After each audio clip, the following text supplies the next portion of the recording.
Last Christmas, Jessica and I went to her company's annual holiday party. She works at this mid-sized marketing firm, and every year they go all out. I'm talking private venue, open bar, the whole 9 yards. Jessica was pumped about it for weeks, texting her friends about their outfits, buying this sleek red dress that I had to admit made her look stunning. But there was something else I noticed too. A glimmer in her eyes, like she was more excited than usual. I figured she just wanted a night out, a break from the routine. Honestly, so did I. That night, the place looked incredible. The lights were dimmed just right, and the holiday decorations made everything seem like a scene out of some rom-com movie. We mingled with her coworkers, did the small talk rounds. I didn't know most of them personally, but one guy kept catching my eye. Chad, this tall, overly friendly dude from her department. They laughed together a little too easily, and there was something about the way she leaned in when he talked that made my stomach turn. I pushed it down. There's no point in being that guy, right? The paranoid, insecure husband. She's outgoing. She laughs with everyone. But when she introduced us, she seemed nervous, almost jittery. Chad shook my hand like we were old pals and made some dumb joke about Jess being the life of the office. I smiled, but there was an itch in the back of my head that wouldn't go away. Things didn't start unraveling until later in the evening. Jessica disappeared for a while, claiming she had to go grab some water or something. 15 minutes later, she still wasn't back. I looked around the room, scanning the crowd for her red dress, but she was nowhere in sight. I decided to head toward the restroom area, hoping to run into her on the way. That's when I saw it. A narrow hallway leading to a side exit, just slightly open. From that angle, I caught a glimpse of Jessica, standing too close to Chad, who was leaning against the wall, way too comfortable in her personal space. They weren't doing anything outright, but the way they were looking at each other, it was like I was seeing two strangers, people with an unspoken connection that didn't belong to me. I forced myself to stay calm. I didn't want to make a scene or accuse her without knowing the full story. So I turned around and tried to rejoin the party, but my mind wouldn't let me. I grabbed a drink, then another, but no amount of whiskey could burn away that knot in my chest. Jessica returned eventually, acting like nothing happened. She pulled me onto the dance floor, smiling, laughing. It was like she was trying too hard to prove everything was normal, and I was playing along like an idiot. But that itch had turned into a wildfire in my mind. Hours passed and people started to leave. Jessica went to the restroom again, and that's when I heard the whispers from a couple of her colleagues who didn't realize I was nearby. They were gossiping about how Chad and Jessica were so brave for slipping away earlier. One of them laughed, calling it their little secret. I felt the blood drain from my face. My heart raced, and I felt like I was watching everything through a warped lens. I waited until the party was dying down, making sure I didn't do anything stupid in front of her colleagues. We left in silence, her slightly tipsy and happy, and me holding it all inside until we got home. Once inside, I told her we needed to talk. Jessica's demeanor changed instantly. She dropped her purse and crossed her arms like she already knew what was coming. "Is there something you want to tell me?" I asked, my voice shaking but trying to stay steady. "What's that supposed to mean?" She shot back, suddenly defensive. Her eyes narrowed, and she gave a little laugh like I was overreacting. "Chad?" I said flatly. "What's going on with Chad?" Jessica rolled her eyes like she was annoyed, like I was the problem. She claimed they were just friends, said I was being ridiculous, that it was all in my head. She got angry, started turning it on me, asking why I was spying on her. She acted like I was the one betraying her. I didn't know what was real anymore, if I was imagining things or if she was just a damn good liar. But then she made a mistake. She slipped up, calling the hallway incident nothing, before I even mentioned it. And that was it. The last thread of trust snapped. I looked her dead in the eyes and said, "If you lie to me one more time, this marriage is over." She didn't flinch, just stared right back at me with this cold look, daring me to make my move. I knew in that moment, things weren't just broken, they were shattered. That night after the party, I barely slept. Jessica had stormed off to the guest room, slamming the door behind her, and I lay awake with a million thoughts racing through my head. Everything felt surreal, like I'd been thrown into a movie plot I never signed up for. I kept replaying the night, every look, every whisper. Every time her eyes flickered to Chad like they shared some secret only they were in on. I spent the next morning in a fog, my stomach in knots. Jessica avoided me like the plague, huffing in and out of rooms without a word. She had a hangover and kept making this huge show of not feeling well, like it was a shield she could hide behind. I couldn't sit with it any longer. I had to know the truth, even if it meant burning everything to the ground. By mid-morning, she went to the grocery store and I saw it as my chance. This wasn't who I wanted to be, snooping, digging around, but at that point, my dignity was the least of my concerns. I needed answers. Jessica's laptop was on the kitchen counter, her phone still linked up to it for notifications. There was one message thread I hadn't seen before, an archive chat on some app we never used. It was buried deep, and finding it felt like discovering a hidden passage in a house you thought you knew every inch of. I opened it, and there it was, a chain of messages with Chad that was anything but innocent. It started with casual exchanges and slowly escalated, becoming more flirty, then undeniable. My throat tightened as I read through inside jokes, plans to meet up, and talks of getting away with it. But what got me wasn't the messages themselves, it was how she talked to him. It was like reading someone else's words, someone full of life and excitement. The same person she used to be with me before things got different. Seeing it laid out like that, her secrets, her words, it made the whole thing hit harder. My mind went blank with a quiet rage that only comes from betrayal that deep. I didn't want to believe it, but the proof was right in front of me, laughing in my face. The final nail was a set of photos they exchanged, pictures of them at work, in his car, even one at our own damn house while I was away on a business trip. Seeing that photo of them in our kitchen, where she and I had shared so many mornings, made something snap in me. I knew I had to confront her, but I also knew that if I did it now, I might say something I'd regret forever. So, I spent the rest of the day quietly planning while she stayed oblivious. I didn't just want to confront her. I wanted to strip away the lies she had been hiding behind and make her face what she did. By the time Jessica came home, I was ready. She came in, unloading groceries and humming to herself like she hadn't destroyed everything. I waited until she turned around to grab something, and I calmly said, "We need to talk." She froze, her back to me, before turning with this annoyed expression, like I was being such an inconvenience. "About what, Eric?" Her voice had this edge to it, as if she was daring me to bring it up again. "About you and Chad," I replied, forcing myself to stay calm. "About these."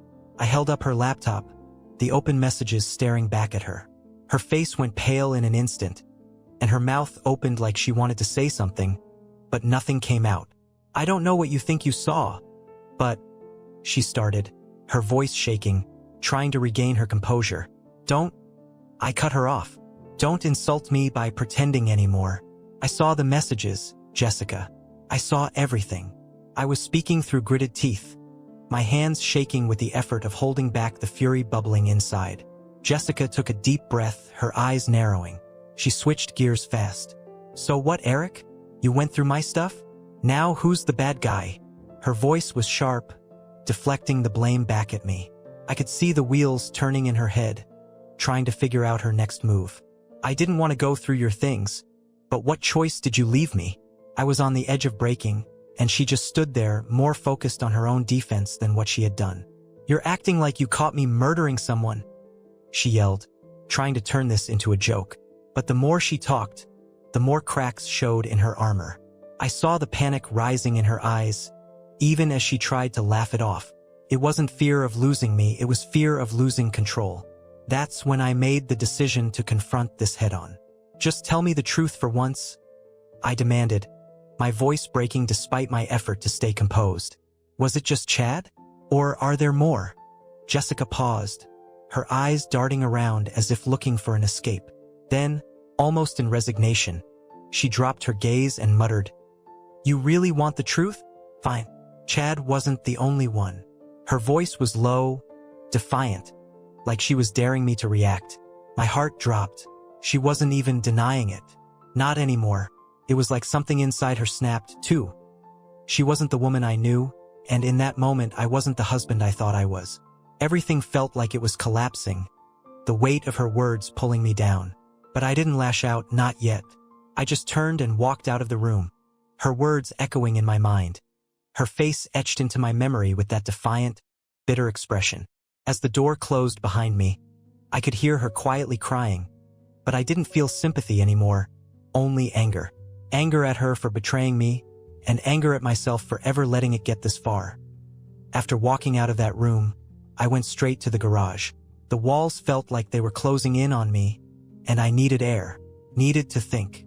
My mind was a blur, her confession, the months of lies, the humiliating reality of how easily she deceived me. It was all crashing down at once, and for a moment I thought I might collapse under it.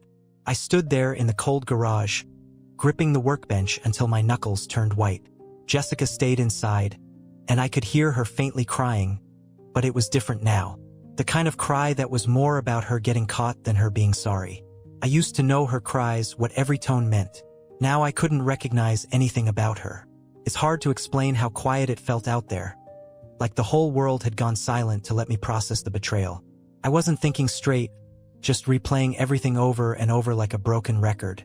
All those little moments of doubt that I pushed away, the times she made me feel crazy for even asking about him.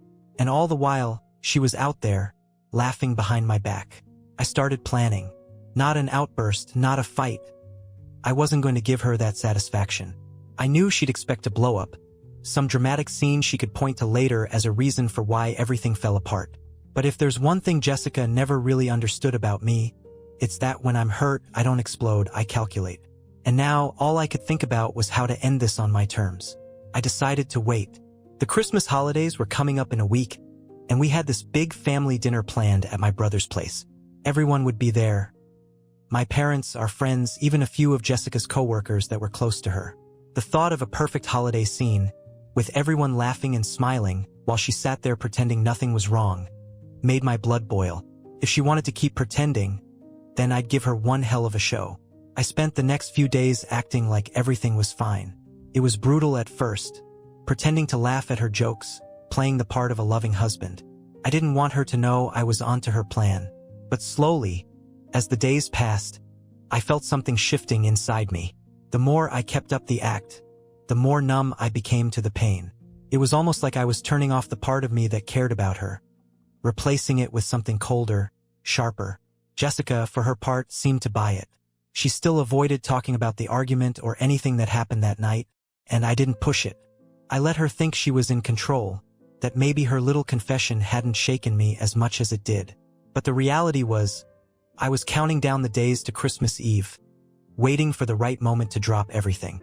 The day of the party arrived, and I felt like a man walking to his own execution, but with a twisted kind of satisfaction.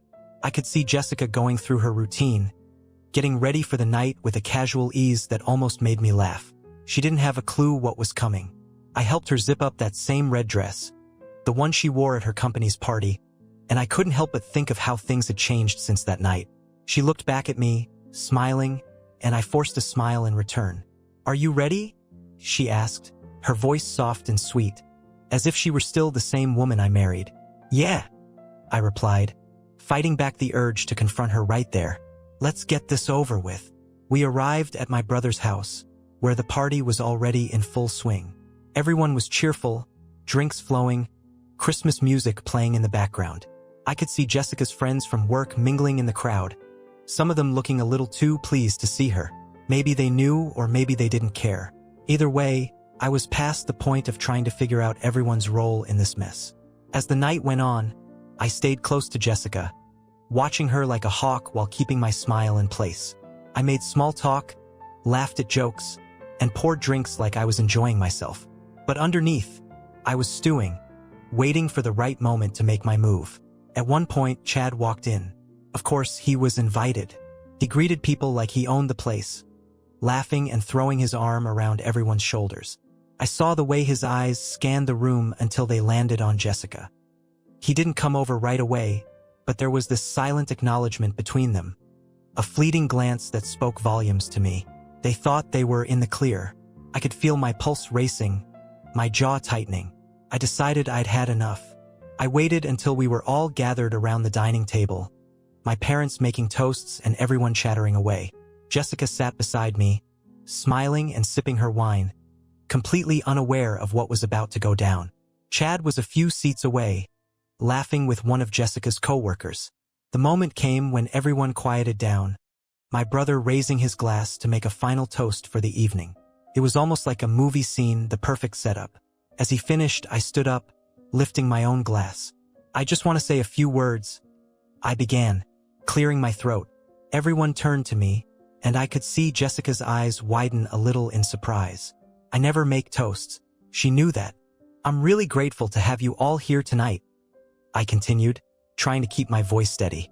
"Family, friends, everyone who's been there for us, and those who haven't." I saw Jessica's face tighten, a faint twitch in her jaw. She could sense something coming, but it was too late to stop me. "And I especially want to thank my wife," I said, turning to look at her, "for showing me what's really important in life, and for reminding me that trust is, well, it's a lot more fragile than we think." Jessica's smile faded, and I saw the color drain from her face. I turned my gaze to Chad, who was sitting rigid in his chair, his glass halfway to his lips. "Jessica, Chad," I continued, my voice dropping a little, "you two really make quite the team."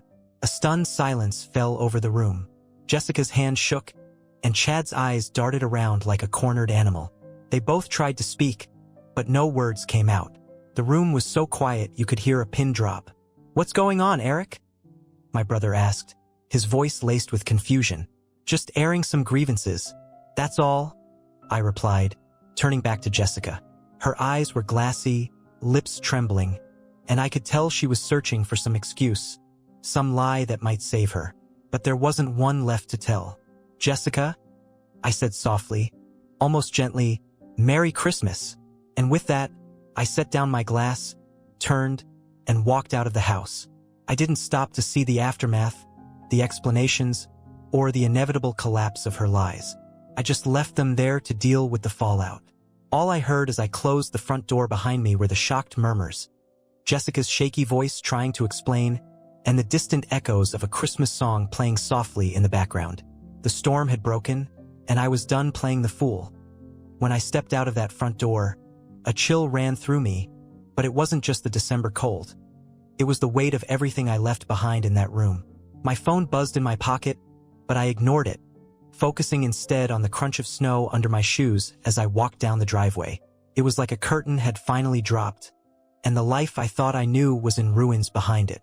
I made it to my car and sat there in silence, breathing heavily. The adrenaline was wearing off, and the gravity of what I'd just done started to settle in. My phone wouldn't stop vibrating. I glanced at it, dozens of missed calls from Jessica. Each one only made the knot in my chest tighten.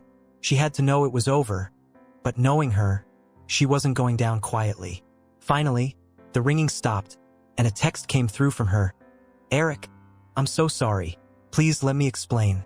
It's not what you think." Classic Jessica, always spinning a story, always one step ahead with her lies. I didn't reply. I just needed to be alone, to clear my head. For a while, I just drove around aimlessly. I couldn't go home. Our house wasn't my refuge anymore. It was a crime scene. The last place I could go to clear my thoughts was the park where I used to take early morning runs. I pulled up there and just sat in the parking lot, the silence almost suffocating. I thought I'd feel relief, but instead, I felt the weight of years pressing down on me. Memories of us, when things were good, kept creeping in, mixing with the bitterness of betrayal. About an hour passed before my brother's name lit up my screen. I knew I couldn't avoid him, not after that explosive exit. When I picked up, his voice was a mix of concern and bewilderment. "Eric, what the hell happened? What was all that?" I sighed deeply, feeling the weight of trying to find the right words. "It's complicated, Dan. I didn't want you all to find out that way, but she forced my hand. You know Mom's freaking out. Jessica's in pieces and Chad." He stopped himself. He knew better than to say Chad's name right now. "I'm not coming back there, Dan," I said firmly. "Not tonight. Look, man, just come stay with us. Okay? You don't have to face this alone." I considered it for a moment.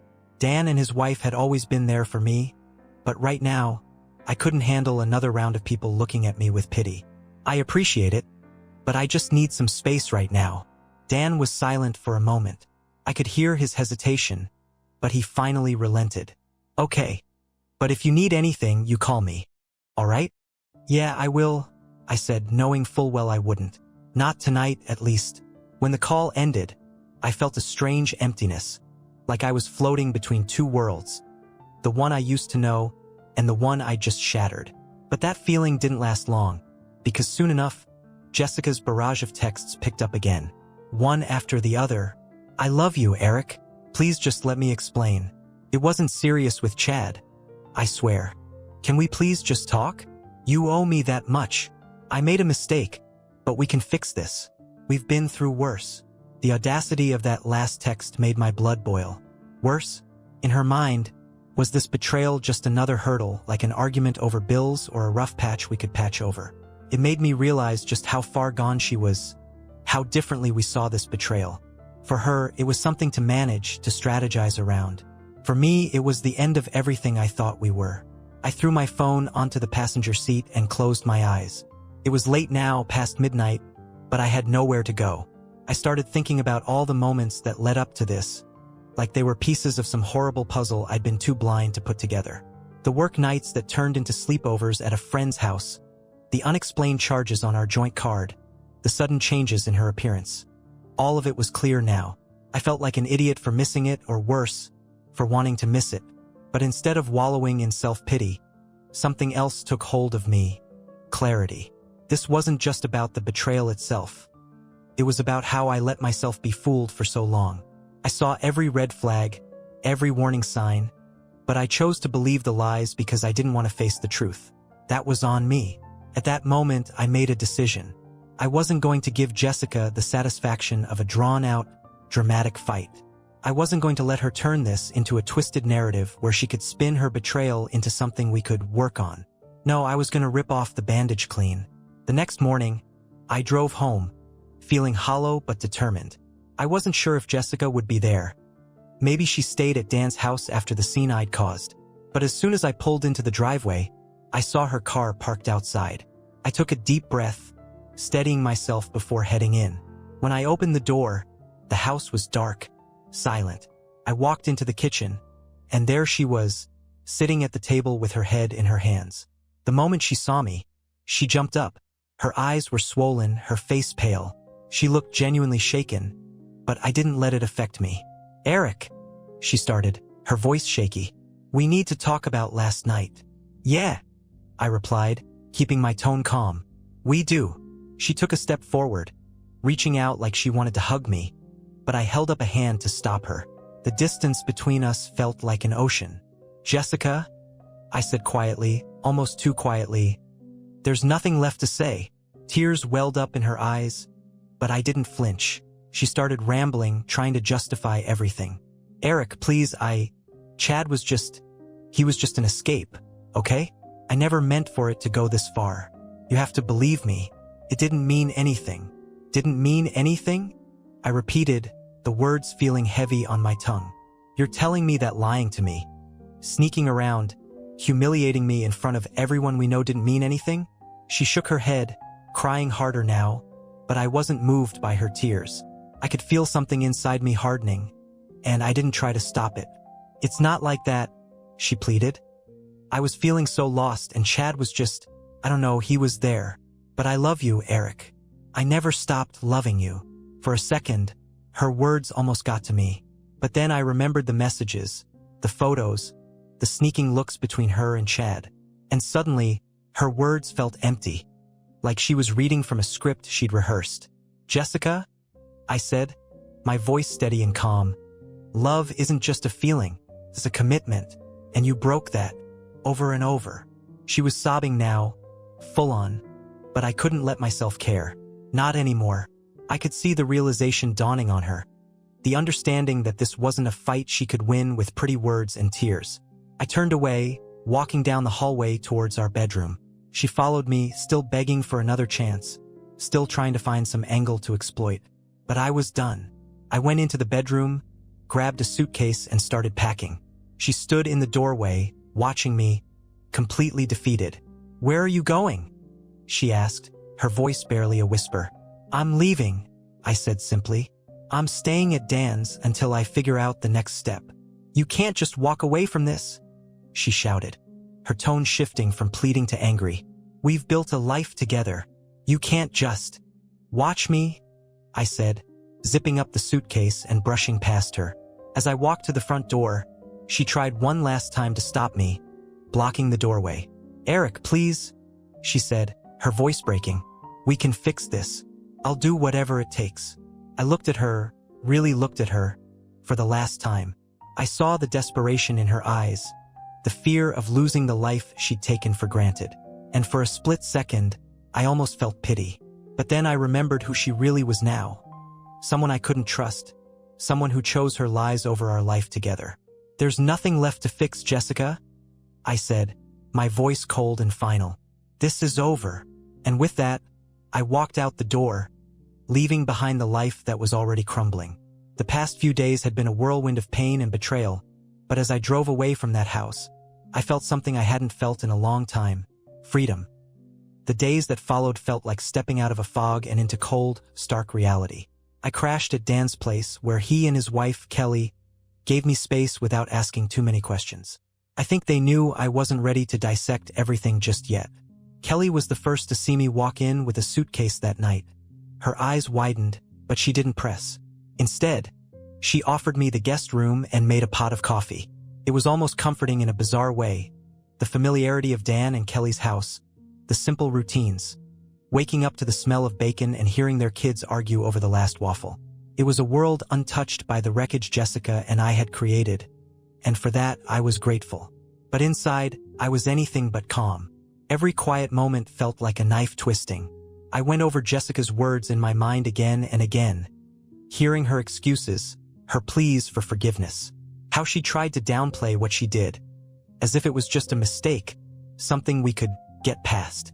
It made me sick to think that, at some level, she really believed that. A few days later, I got a call from Jessica's number, but it wasn't her. It was her mom, Karen. She was worried, of course, trying to sound sympathetic but not fully hiding her disappointment. "Eric," she began, her voice gentle. "I heard you left, Jessica. She told me some things. I just want to understand what happened between you two." I took a deep breath, trying to keep my temper in check. Karen wasn't to blame here, but the last thing I wanted was to explain this mess to Jessica's mother. "Karen," I replied, "it's complicated, and honestly, this is between me and Jessica." "She's not doing well," Karen pressed. "She's devastated, Eric, and you know she loves you." I almost laughed at that. Jessica loved me? If this was love, then I'd hate to see her version of betrayal. But I didn't want to argue with Karen. I just wanted her to understand that this wasn't something that could be fixed with a heart-to-heart conversation. "I appreciate your concern," I said, trying to stay respectful. "But there are things Jessica did that can't just be forgiven." She sighed heavily, probably realizing that I wasn't going to give her more details. "Just think about giving her another chance, Eric. People make mistakes." "Not like this," I said softly, then hung up before she could respond. It wasn't the last call. Jessica's friends started reaching out too, some to express sympathy, others to play middleman. One of her closest friends, Sarah, even tried to tell me it was all a misunderstanding. She'd say things like, "Jess told me everything, and I think if you just heard her out, you'd see it wasn't as bad as you think." It felt surreal to hear these people, who I once considered friends, almost excusing what Jessica did, as if Chad and whoever else she got close to were just minor bumps in our marriage, not the gut-wrenching betrayals they truly were. I wanted to scream at them, make them see how it really felt, but I knew that would only give Jessica more ammunition to paint herself as the victim. Days turned into weeks, and the holiday season faded into the cold grip of January. I spoke to a lawyer to understand my options, making the reality of divorce more concrete. There were logistics to think about: who got the house, the accounts, the mess of combining and then untangling lives. But I couldn't think about all that yet. It was still too raw. Jessica, in the meantime, kept trying to reach me. She sent emails, long, rambling apologies, full of promises to change and attempts to justify what she did. She insisted that Chad was just a moment of weakness, but I knew better. It was more than weakness. It was a choice, one that she made repeatedly. Every time she sneaked around, every time she lied, she chose him over me. One day, I got a particularly long email from her. She didn't just apologize this time. She tried to rewrite the past. She talked about how I was distant, how I wasn't giving her enough attention, and how she felt unappreciated. She wrote about our arguments, the stress of work, and how it all pushed her into Chad's arms. It was infuriating to read, like she was trying to plant the idea that I was partly responsible for her betrayal, as if somehow this was a mutual failure, not her deliberate choice. But that wasn't what tipped me over the edge. No, the final straw was her last line. "If you still love me, you'll understand why I needed an escape from our life, our marriage." I closed the laptop so hard, I thought I might break it. I wasn't going to let her twist things any further. I called Jessica for the first time since I walked out. When she picked up, she sounded hopeful, like maybe this was her shot at convincing me to come back. But before she could speak, I cut her off. "Stop emailing me, Jessica," I said, my voice firm. "We're done. No more apologies, no more excuses. I've already talked to a lawyer. The papers are coming." "Eric, please," she pleaded, her voice panicked. "Just listen to me.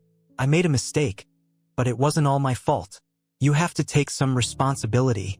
"Are you serious right now?" I snapped, unable to hold back my anger.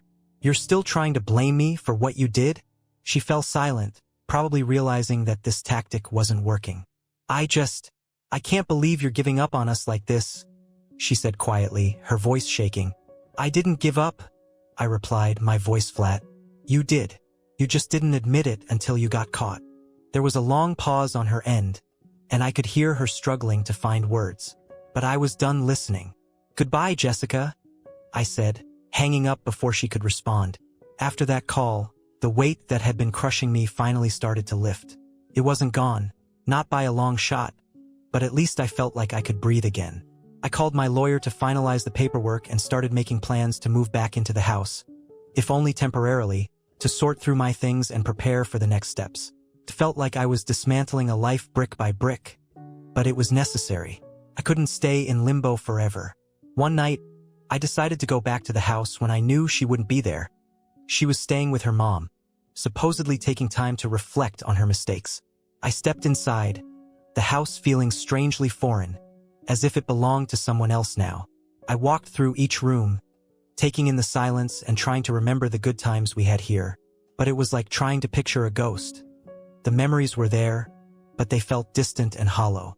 As I made my way to our bedroom, I saw something on the nightstand, Jessica's wedding ring.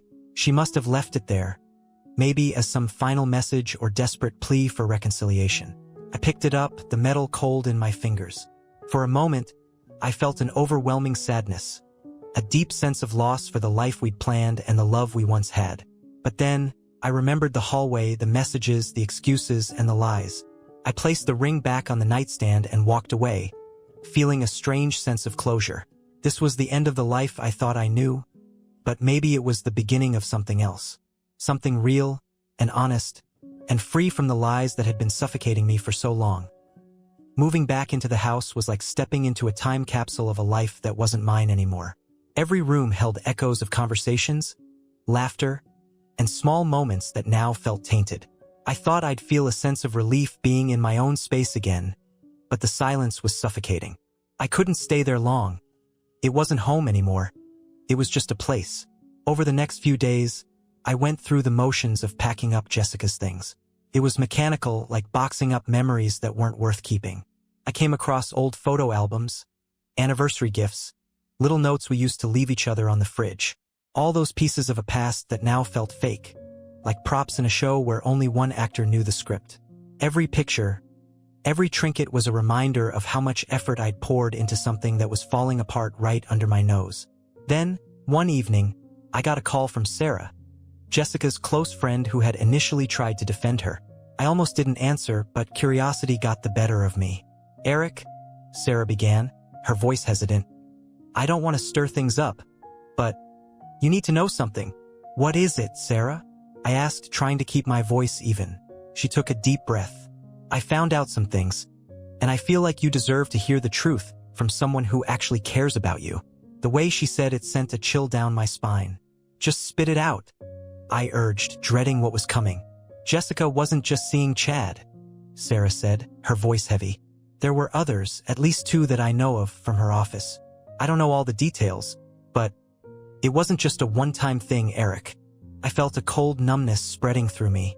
It was one thing to suspect, to piece together the betrayal with Chad, but hearing that there were others, men who knew my wife's smile, her laughter, her body, was like a punch in the gut. She told me Chad was a mistake, an escape from a bad time in our marriage. Now I knew it was a pattern, a series of choices she made without hesitation, without any regard for me. Sarah kept talking, but I barely heard her. The realization was like a landslide, every memory crumbling under the weight of her lies. How long had this been going on? How many times had I been the fool, blissfully unaware of the life she was living behind my back? Eric, Sarah's voice pulled me back to reality. Why are you telling me this now? I asked, my voice shaking with anger. Why not tell me sooner? I didn't know the full extent until recently, she replied, sounding genuinely regretful. And honestly, I didn't believe she'd go that far. I'm sorry, Eric. I thought I was helping by trying to make you listen to her. But now I see how wrong I was. I didn't have the energy to yell or curse or blame her. It was too much to process. Thanks for letting me know, I said quietly, ending the call. There was nothing more to say. After hanging up, I sat there in silence, feeling a dull, seething anger bubbling up. I wasn't just hurt anymore, I was furious. Jessica had taken everything from me. My trust, my pride, and 8 years of my life. I wasn't going to let her spin this narrative anymore. I wasn't going to let her be the victim in the eyes of her friends, our families, or anyone who had a hand in this betrayal.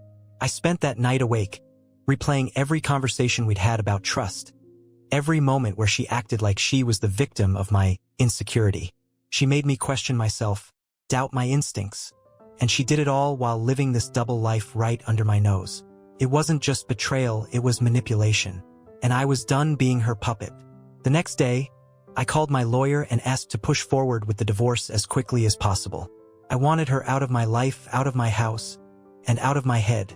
But part of me also knew that getting Jessica to cooperate wouldn't be easy. She wasn't the type to admit defeat, especially not when there was something on the line. Sure enough, as soon as the papers were served, Jessica started calling and texting nonstop. At first, it was the usual, pleas for forgiveness, promises to fix things. When that didn't work, she switched tactics, trying to guilt me into reconsidering. How can you do this to me after everything we've been through? She texted. You're not even giving me a chance to make things right. But I didn't respond. I knew what she was doing, trying to manipulate the situation, just like she had been doing for months. I wasn't falling for it anymore. I felt strangely detached from it all, like I was watching her antics from a distance, no longer emotionally invested in her games. Eventually, when I stayed silent long enough, Jessica's messages changed again. They became angrier, more desperate. You can't just throw away everything we built together, she wrote. You're acting like this is all my fault, but you were never there for me. You're the reason I felt so alone. It was like she was grasping at straws, trying to find any angle that might make me question myself again. But this time, I saw through it all. I knew the truth now about Chad, about the others, about how she had been using me as a cover for her double life. And I wasn't letting her twist things around anymore. A few days later, she showed up at the house. I knew she would eventually. Jessica wasn't the type to accept defeat quietly. I heard the doorbell ring and ignored it at first, hoping she'd leave. But when she started knocking insistently, I knew she wouldn't go away until she got a response. I opened the door, bracing myself for whatever performance she had planned. She stood there, looking disheveled, her eyes red from crying. She opened her mouth to speak, but I cut her off before she could start. You need to leave, Jessica, I said firmly. This isn't your home anymore. Eric, please, she said, her voice breaking. You can't just shut me out like this. We need to talk. We've talked enough, I replied, my voice cold. And I've heard enough lies. You need to move on, Jessica. Because I already have. She looked stunned, like she hadn't expected me to be so resolute. You're making a mistake, she said desperately. I know I messed up, but you can't just give up on us without trying to fix things. There's nothing left to fix, I replied, holding her gaze. You didn't just break our marriage, Jessica. You broke me. And I'm not going to spend another day trying to piece myself back together while you pretend this was just a rough patch. She tried to argue, to plead, to cry, but I didn't let her in. I wasn't going to be her savior, her safety net, or her excuse anymore. It was over, and it was time she faced the reality of what she had done. Eventually, when she saw that I wasn't going to budge, she turned and left, slamming the door behind her. I stood there for a moment, taking in the silence that followed. It was finally over, the charade, the manipulation, the lies, all of it. I felt a strange mix of emotions: relief, anger, and an odd sense of freedom. For the first time in a long time, I wasn't carrying the weight of her lies on my shoulders. I wasn't second-guessing myself or wondering if I was being paranoid. I knew the truth now, and there was no going back. As I sat down, I realized that what I'd lost wasn't just a wife. It was the illusion of the life I thought we had. And while that was a bitter pill to swallow, it was better than living a lie. Jessica had made her choices, and now I was making mine. I was choosing to move forward without her. It wasn't going to be easy, and there was still a long road ahead. But for the first time in months, I felt like I was finally in control of my own story. After Jessica's final exit, the silence was different. No longer heavy with unsaid words and doubts, but lighter, almost welcoming. There was no illusion left to maintain, and that clarity felt both liberating and terrifying. Dan and Kelly encouraged me to take some time off work, to focus on processing everything. I resisted at first, but eventually I took their advice. I took up jogging again, something I hadn't done in years.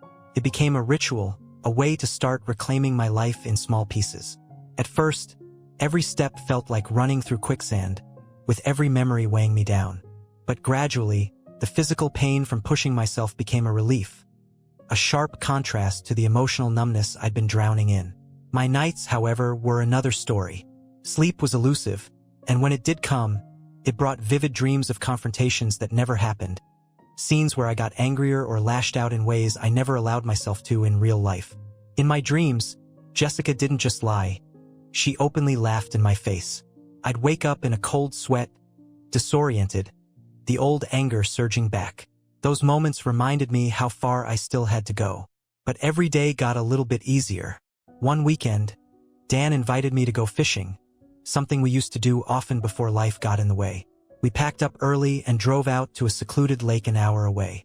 Being out there with my brother, surrounded by nothing but the water and woods, felt like the first breath of fresh air in months.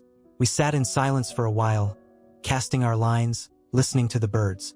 It was a silence that felt like the opposite of the one I had left behind, peaceful instead of suffocating. Eventually, Dan broke the silence. "I don't know how you're holding up, but I gotta say, I'm proud of you, man," he said, not looking at me directly. That was Dan's way. He'd always been more comfortable showing support without making eye contact. Most guys would have gone off the deep end after everything you went through. I shrugged, not really sure how to respond. "I didn't have much of a choice," I said, reeling in my line a bit. If I stayed angry, she'd still have control over me. Dan nodded, but there was a hint of hesitation in his eyes. "You know she's trying to spin this whole thing her way, right?" he said. "People talk, and not everyone's on your side." I expected as much.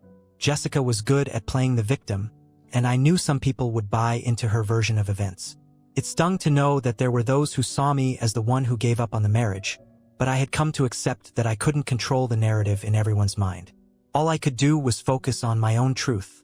"Let them believe what they want," I replied, feeling a strange sense of detachment.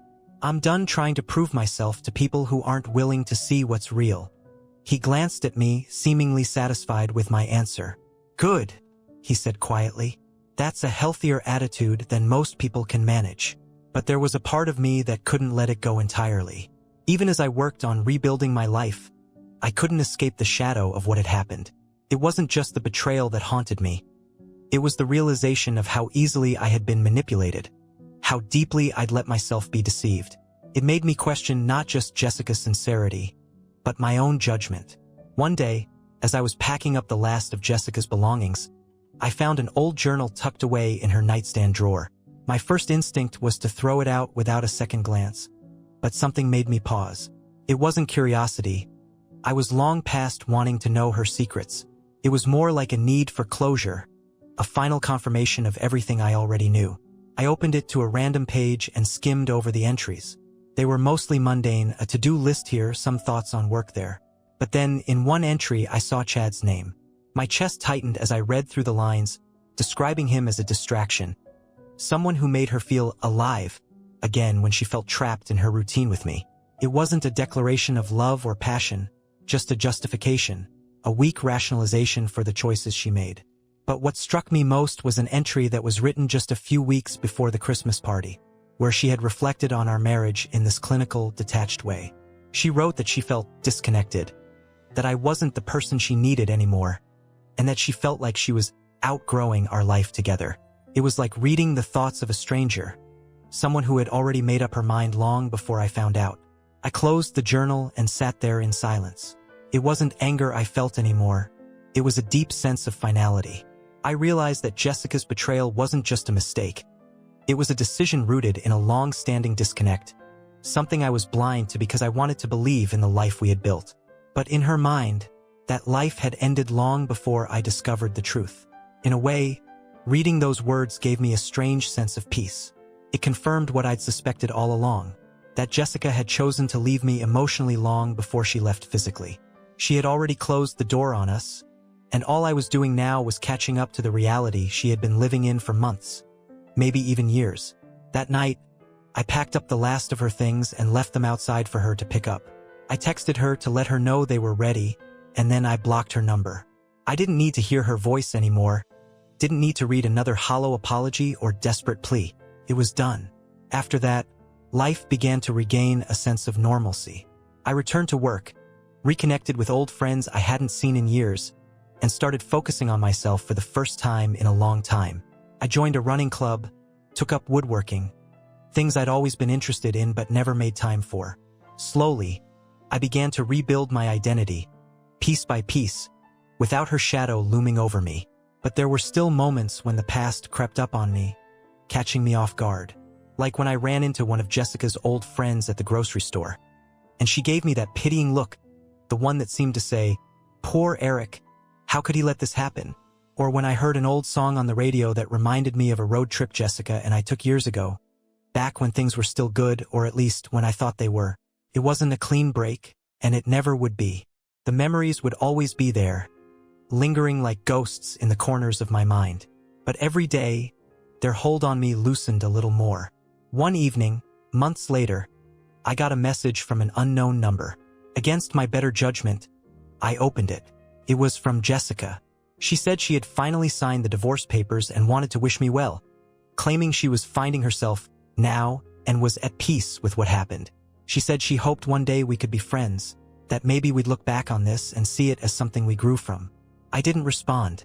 There was no need to. I didn't hate her, not anymore, but I didn't forgive her either. What I felt now was indifference, a sign that I was finally moving on. As I looked out the window that night, watching the streetlights flicker in the darkness, I realized something important. Jessica's betrayal had defined me for too long. I'd let it become the central story of my life, the narrative that shaped every decision I made. But it didn't have to be that way. This chapter was ending, and it was up to me to decide what came next. I poured myself a glass of whiskey, not to drown any sorrows, but to mark a new beginning. I raised it in a silent toast to myself, for surviving, for reclaiming my life, and for moving forward. And with that, I closed the door on the past for good. Months turned into seasons, and before I knew it, a year had passed since the night I walked out of my old life. By then, the divorce was finalized, the house sold, and everything that connected Jessica and me was either divided or discarded. I had moved into a new apartment, a modest, modern place with just enough space to feel like a fresh start. People often say that time heals wounds, but it wasn't just time that made the difference. It was the choices I made in that time. I decided to stop running from the pain and face it head-on. I saw a therapist, not because I wanted to talk about Jessica, but because I needed to understand myself, who I was, who I became with her, and who I wanted to be moving forward. I spent hours unpacking the baggage I had been carrying for so long, layer by painful layer. It wasn't just about the betrayal. It was about the version of myself that let it happen. I had lost sight of who I was outside of that marriage, and it was a long journey to find that person again. But piece by piece, I began to rebuild. I learned to let go of the anger, not for Jessica's sake, but for mine. I wasn't going to be defined by what she did or let her mistakes dictate my happiness. Work helped me find structure again. I threw myself into my projects, took on new responsibilities, and even started mentoring some of the younger team members. One of them, a new hire named Tyler, reminded me a lot of myself in my early days, eager but uncertain, trying to find his footing. Guiding him helped me remember the person I used to be, ambitious, focused, and passionate about what I did. Slowly, I started reconnecting with that version of myself. But it wasn't just work that filled the void. The running club turned into a group of friends, and with their encouragement, I signed up for my first half marathon. It wasn't about winning. It was about pushing myself, proving to myself that I could keep moving forward, 1 mile at a time. Crossing that finish line felt like a symbol of something greater, a confirmation that I was finally in control of my life.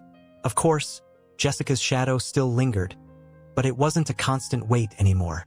Occasionally, I'd hear through the grapevine how she was doing. Little bits of gossip that would reach me whether I wanted them to or not. She had started dating again, and apparently Chad was long gone. It didn't surprise me. Relationships built on deceit rarely last. The old me would have felt some satisfaction in that, but now I just felt detached.